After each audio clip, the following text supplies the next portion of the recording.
Number 5، پیر کی مجلس میں خود کو ممتاز نہ کرے، حقیر اور طلب بھرا ظاہر کرے۔ اپنے شیخ کی مجلس میں اپنے آپ کو اس انداز میں نہ بٹھائے کہ حضرت ہم بھی آئے ہوئے ہیں، ہمیں بھی دیکھو، ہم بھی آج جلوہ گر ہیں۔ اپنے آپ کو اس انداز میں پیش کرنا، شیخ مصافحہ لیا جا رہا ہے اور یہ صاحب کھڑے ہو کے لوگوں سے جھپیاں ڈال رہے ہیں، یہ غلط ہے۔ اور خانقاہ میں بھی جب آپ جائیں تو اس بات کا خیال رکھا کریں، جب شیخ سے مصافحہ کیا جا رہا ہے تو پھر کوئی شیخ کا خلیفہ مجاز نہیں ہے، بس وہ اپنی جگہ پہ ہیں، ان کا ادب احترام بعد میں ہوگا، اب شیخ سامنے ہے، بس صرف اسی پر نظر ہو، صرف اسی سے مصافحہ کرنا ہے، صرف اسی کو محبت بھری نظر سے دیکھنا ہے، اور ڈرا کرو اس بات سے کہیں ہماری محبت کی نظر شیخ کے علاوہ کسی اور پر نہ پڑ جائے، یہ بڑا خطرناک معاملہ ہے۔ تو شیخ کی مجلس میں خود کو ممتاز نہ کرے، خود کو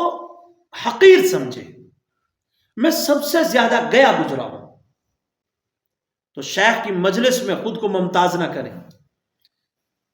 حقیر سمجھیں، اور شیخ کو یہ ظاہر ہو کہ میرا مرید طلب سے بھرا ہوا ہے، میرا مرید میری گفتگو غور سے سن رہا ہے، یہ نیند نہیں کر رہا۔ شیخ کو یہ محسوس ہو میرا مرید نیند نہیں کر رہا، جاگا ہوا ہے، بیدار بیٹھا ہے، طلب بھرا ہوا، تبھی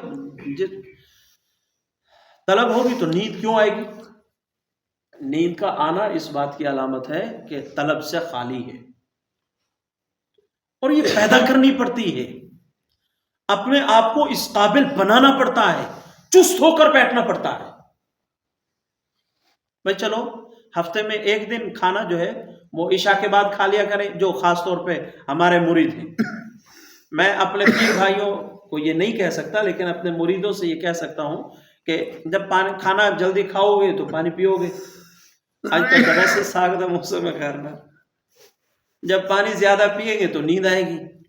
جب نیند آئے گی تو بات فضا میں اڑ کے جائے گی، اس واسطے خود کو طلب بھرا پیش کرنے کے لیے بیدار اور چست ہو کر بیٹھنا ضروری ہے۔ نمبر 6 اور آخری پوائنٹ،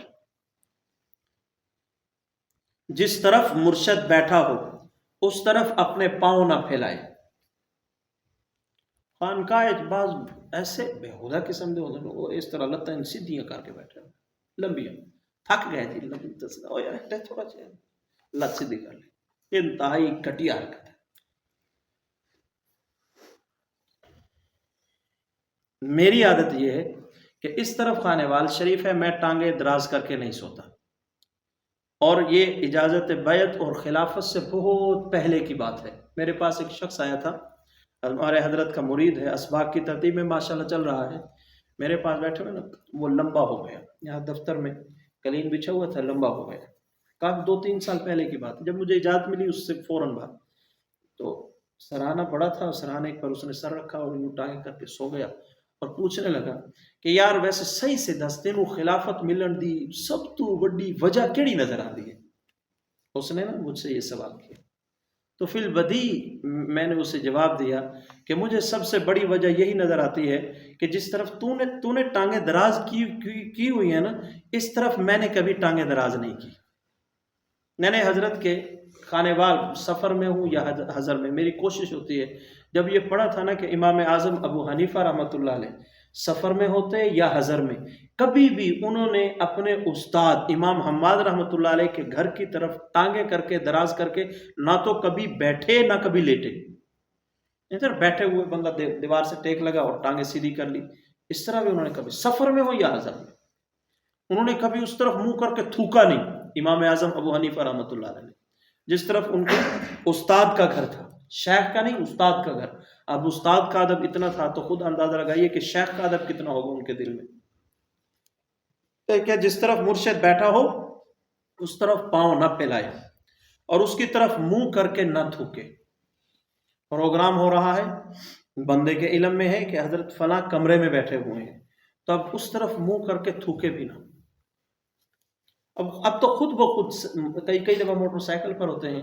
چلتے ہوئے سفر کرتے ہوئے بندے کو تھوک پھینکنا پڑ جاتا ہے، لعاب پھینکنے کی ضرورت پیش آ جاتی ہے، تو بیت اللہ کی طرف اور خانے وال کی طرف جب انسان کا منہ ہو تو خود ہی استحضار ہو جاتا ہے، نہیں دوسری طرف، پھر بندہ فوراً یو ٹرن لے لیتا ہے۔ یہ چیزیں آداب میں شامل ہیں، آداب میں فرض واجب نہیں کہہ رہا، یہ چیزیں آداب میں شامل ہیں۔